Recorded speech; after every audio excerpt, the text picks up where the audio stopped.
Hey, welcome to the Latoya Carr Show. Where is my handbook?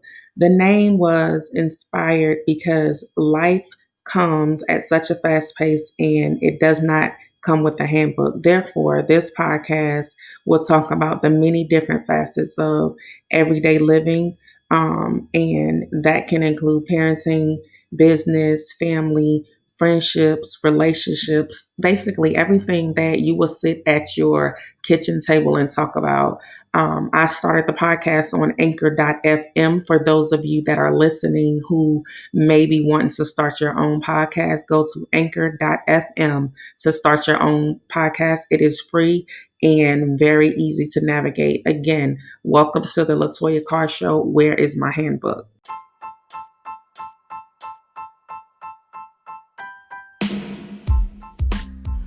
Hello. I know it's been a long 2 weeks in the media with, everyone dealing with the death of Kobe Bryant. I just wanted to talk a little bit about that tonight. Talk about the death of Kobe, the legacy of Kobe, and what the world thinks of Kobe, right? So first, I want to get into the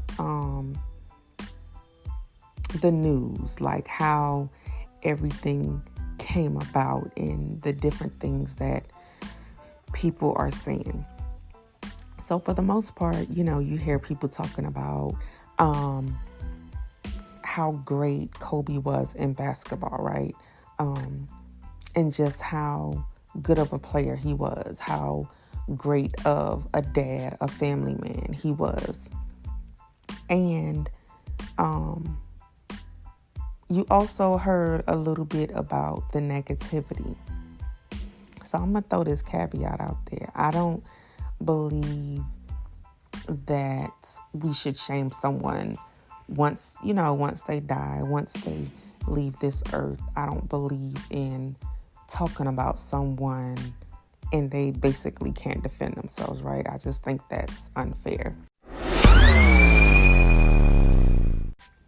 So we're definitely not gonna discuss negativity in this episode.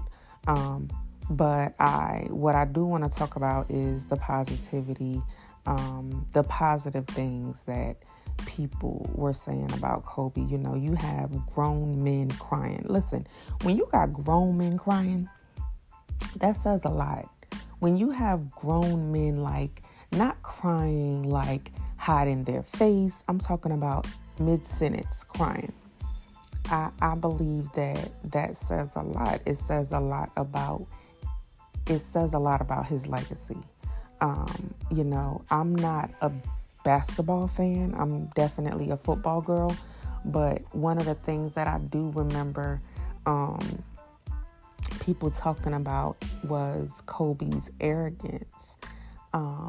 But one thing that I really like that someone said was, you can say what you want. You may not have liked Kobe when you were playing with him, but you definitely respected him. And so that was very significant to me to say, because so often we think that those two are interchangeable. We think that those two, you can't have one without the other. And the reality of it is you can. And I forgot who the reporter was. But she was so spot on with that, because she talked about her, one of her first interactions with Kobe and how they disagreed, and it ended up being just a miscommunication, misunderstanding, and they were able to get past that and develop, a cordial, a good kind of relationship. And so, with that, I would see people talking about Kobe, talking about the Lakers, just talking about basketball, period, especially during playoff times, mostly on social media, mostly on Facebook. And there would be people just hating the Lakers just because of Kobe. I think that is so significant. When you have people like Kobe Bryant and Tom Brady, just when those names are said, like some people cringe at those names, but a lot of people that I find cringing at those names is because they were fearful of those names. Because you can talk about Tom Brady all day, but when it's time to get on that field, he delivered. He always delivered, and people, I believe, were always afraid of that. People hate what they don't know. People hate what they can't see. People hate what they can't do. And so, again, when I think about people like Kobe Bryant and Tom Brady, it just makes me applaud them, because nobody likes arrogance or nobody likes cockiness, but at the end of the day, you have to respect a great player. You have to respect someone that is great at what they do, great at their craft. Because you have some people that are they're gifted, so they're born with the athletic ability. But when you have people like Kobe Bryant who worked really hard, who never stopped working, who, like I was just reading stories on him once he died, because like I said, I'm not a basketball fan, but I love a great story. I love a great comeback, and I feel like he overcame a lot. He was very determined and eager to make a legacy. And so that's just very important. It's very important. And so I was just thinking because a legacy can be, so we all want our legacy to be great. But truth be told, it can be not so great, right? But when you look at people like Kobe, it's so sad because yes, he had a great basketball career, but he was 41. It's like he was really just getting started. From the time that he was in ninth grade in high school, he was playing basketball. Basketball was his life. Basketball was his thing. But I would have been, interested to see what his life would have been off the court, because he had already started another great legacy off the court. And so he was just getting started. I felt like he was just about to be in his prime. And so again, just looking at Kobe is kind of like, it brought me to the question of, what do you want to be remembered as? What do you want your legacy to be? How do you want people to perceive you or receive you? How do you want people to think about you when you're gone? When you're done living here, when you're gone away from this earth, how would you like people to remember you? You hear people say a lot. Well, I've heard it. You don't have to like me, but you have to respect me. And so I've been asked a question before of, would you like to be liked or respected? And I've always chosen respected because, one, I'm a military girl all day, and I believe in accountability and responsibility. And so for me, when I had troops or when I had people that I supervised in the government world, people that I led on my team, I preferred them to respect me. Like I needed to earn their respect first before I even cared if they liked me. And quite frankly, I really can't even say that I cared if they liked me. I mean, when you're dealing with people, you would like to have a cordial relationship. I think that we all would ultimately want to be liked.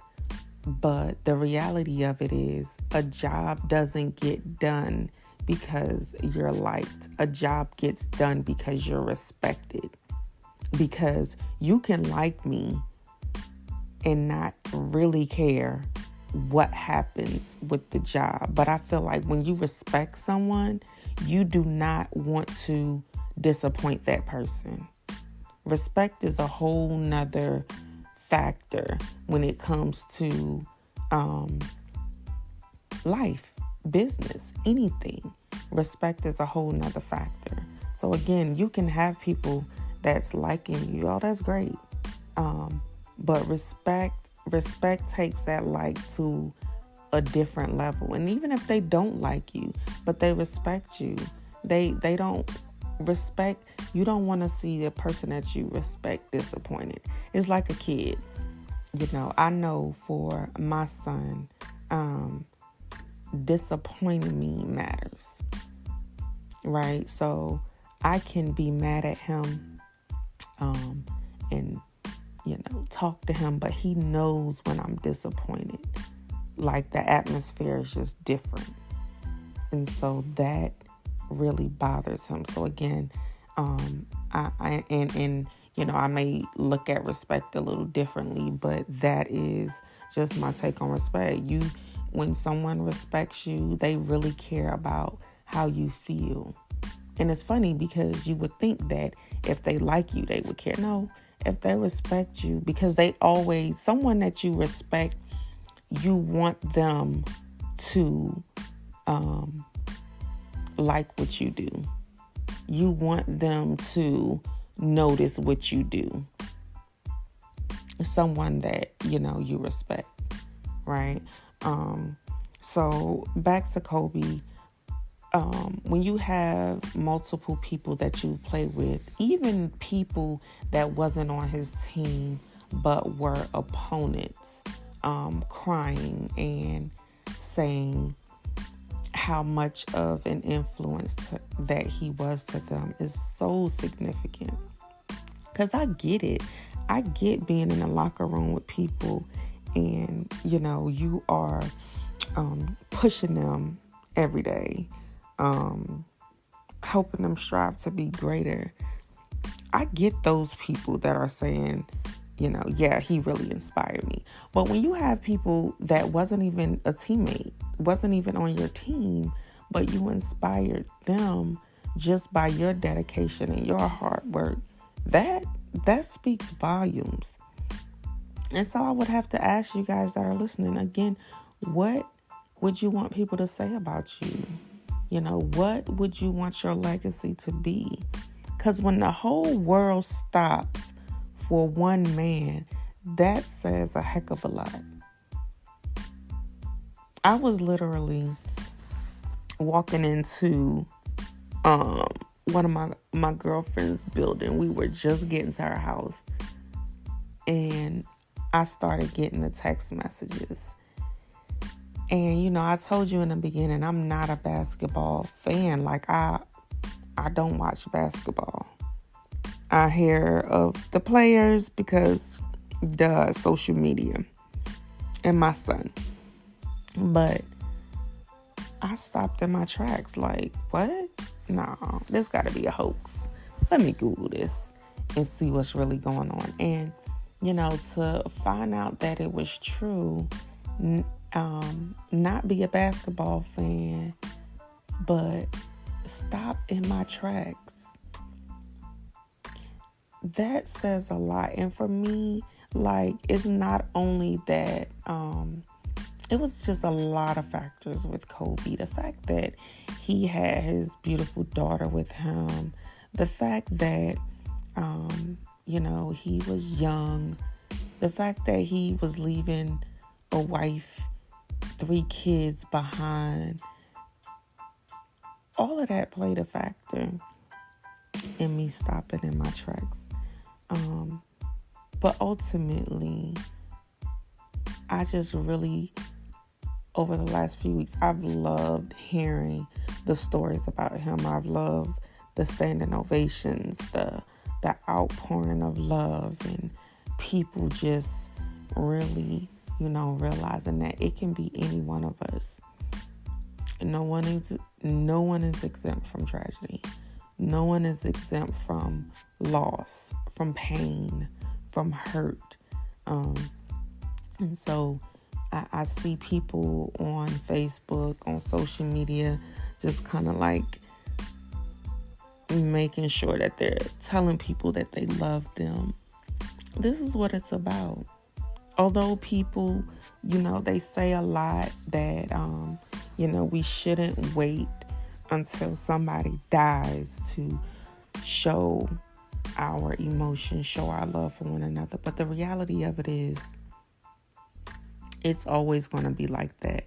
Every time someone passes away, every time someone takes their last breath, it's going to do something to, us, the people, the community, and we're going to want to do better. That's just human nature. When something happens, it should send something off in you to want to do better. It doesn't mean that you're not doing the best you can now. It's just a reminder of how short life actually is. And so, for me and my legacy and what I would want to, be left for me at this stage in my life, I am really just trying to do the will of God. I'm trying to, let's rephrase. I'm doing the will of God. I am building generational wealth. I am showing my son something different. Just having a heart for the people, especially my veterans, like that is my heart. And so I just want to be remembered as,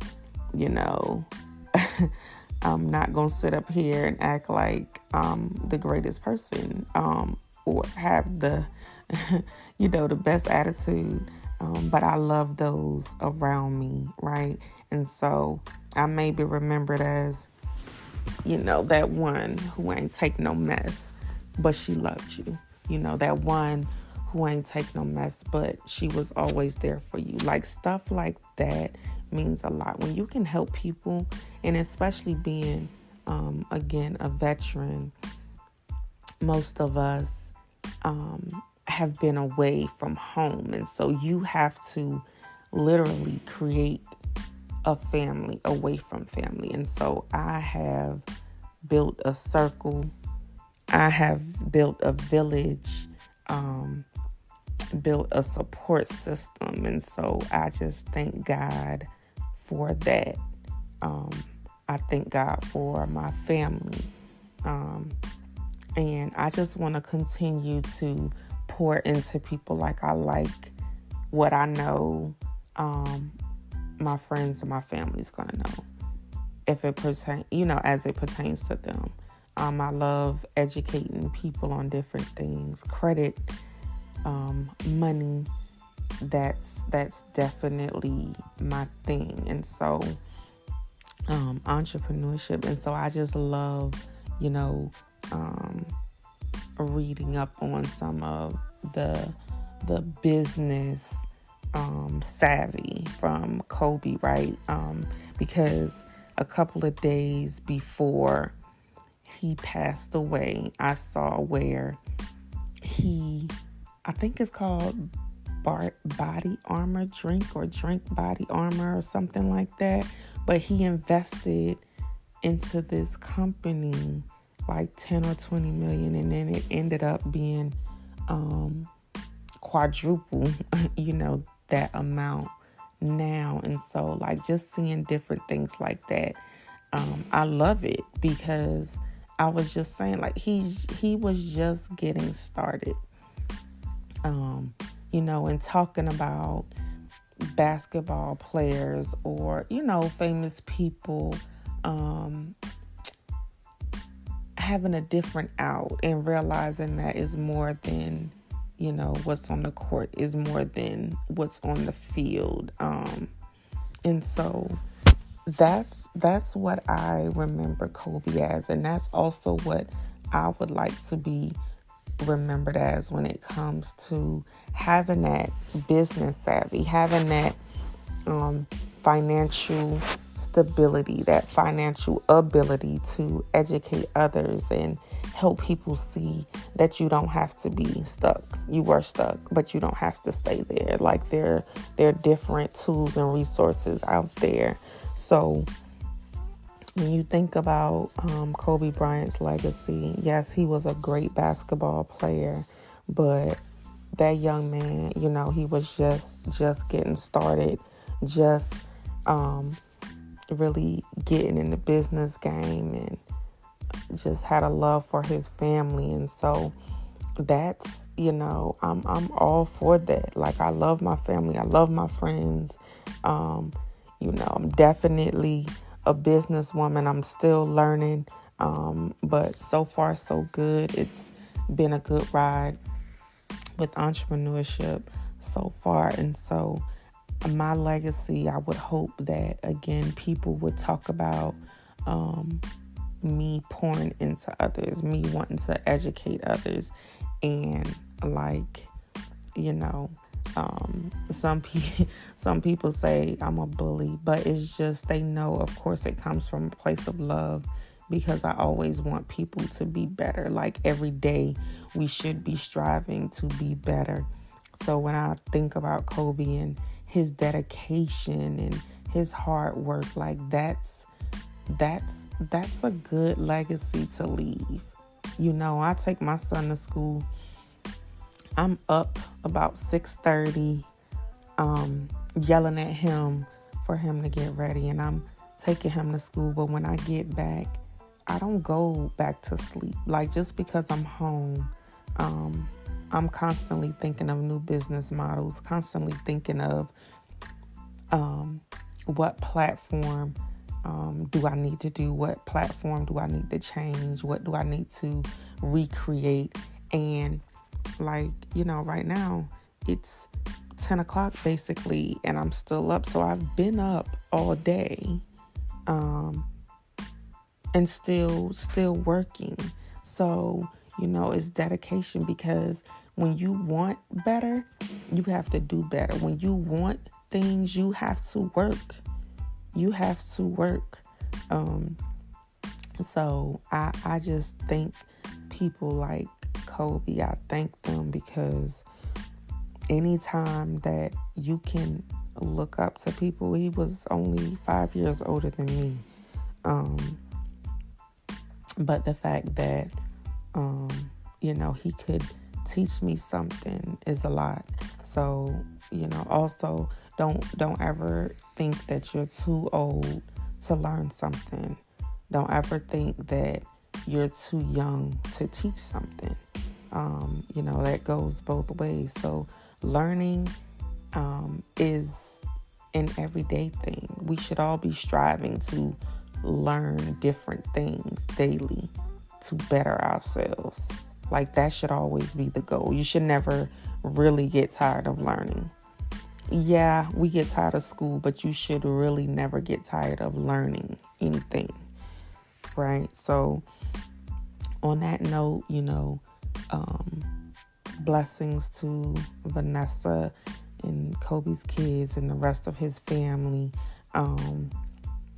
But just think about the legacy that you think Kobe left, and think about the legacy that you would want to leave. If you were to die tonight, what legacy would you want to leave for your kids, for your family, for your friends, your loved ones?